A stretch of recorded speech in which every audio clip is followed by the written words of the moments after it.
don't touch anything. Everything you see in here is either haunted, cursed, or been used in some sort of ritualistic practice. Nothing's a toy. Not even the toys.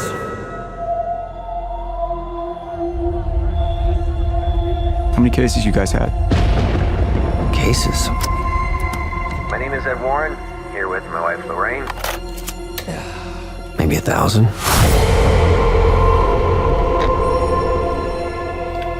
Every case is different.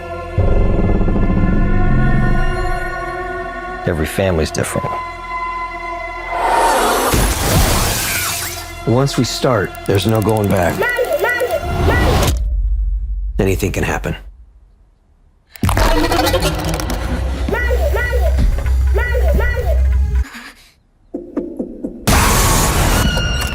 And most likely anything will.